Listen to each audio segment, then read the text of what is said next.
Hi, this is Jill from Fabric Garden, and this week I'm going to talk about that infamous 1/4 inch seam that we use in quilting. It is the standard for all quilting patterns. It's large enough to make your quilt sturdy, but small enough not to give your quilt a lot of bulk. So today I'm going to talk about why you need to get that 1/4 inch seam perfected and how to do it. So when you are quilting, a lot of times I hear people say, as long as I use the exact same seam allowance throughout my entire quilt, it doesn't matter its size. But that would really only be true if your block was all solid squares that were the same size. As you start making pieced blocks, for every seam you put in your block, any inaccuracies will be multiplied and compounded.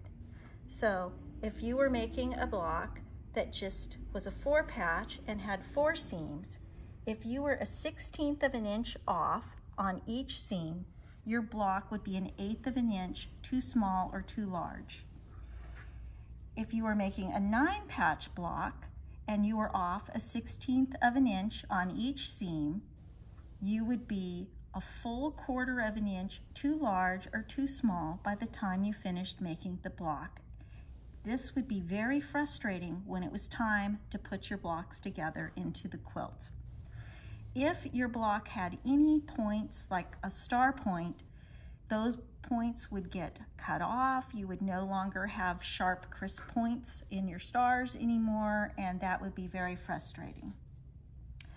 So how do you get those 1/4 inch seams? It helps to have a 1/4 inch foot for your sewing machine, but it is not a guarantee. What you need to do is do a test, because you need to know where you are when you start. So you're going to cut 3 strips of fabric that are 1.5 inches wide. Doesn't matter how long they are, but no need to make them overly long. You're then going to sew them together. You'll sew 2 together, and then you'll sew the 3rd one on, and you will have a nice little rail fence here. Then you're going to take your ruler out and you're going to measure. The center should measure exactly 1 inch and the width should be 3.5 inches. If it is too small, your 1/4 inch seam is too large. If it is wider, then your 1/4 inch seam is too small. So once you have determined whether your 1/4 inch seam needs adjusting, now's the time to figure it out. If you have a machine that will allow you to adjust the needle position, so oftentimes just one little bump to the right or to the left of adjusting your needle will fix the problem. If your machine does not allow you to adjust your needle, you'll need to get a ruler out, do a little measuring from the needle, take some tape or moleskin, or there's also products that you can buy that you can put on your machine to guide your fabric against. You may need to do this test multiple times to be correct.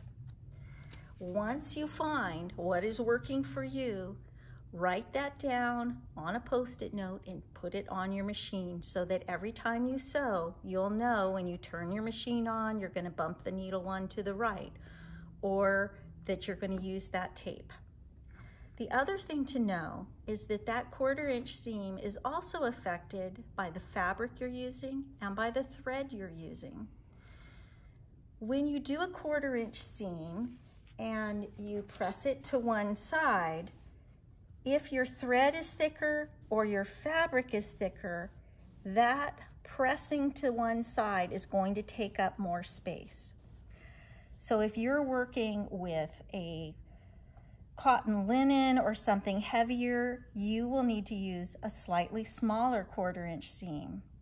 If you are working with a heavier weight thread, you will need to again use a slightly smaller 1/4 inch seam. That is where that awful term, scant 1/4 inch seam, comes from.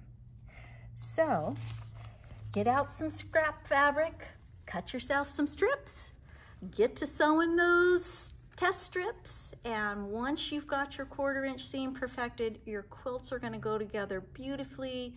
Your frustration level will drop. Quilting will just get more fun when you've got that 1/4 inch seam perfected and happy. So thanks for joining us today. Bye-bye.